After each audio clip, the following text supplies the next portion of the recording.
అది ఆగస్టు 23 అండి. 7:23 ఈనాడు పేపర్ చదువుతున్నా.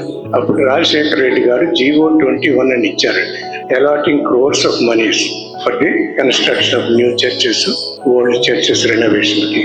అది చూడంగానే ఒళ్ళు జలదరించిందండి. ఏం చేయాలని నేను హైకోర్టుకి వెళ్ళాను.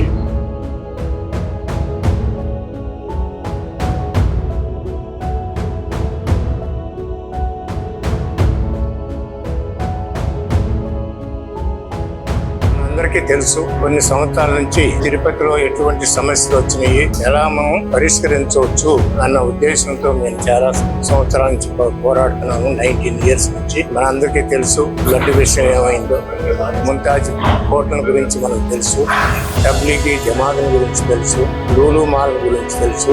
ఇప్పుడు మనకి దాదాపు 4,000 మంది క్రిస్టియన్స్ టీటీడీలో పనిచేస్తున్నారు.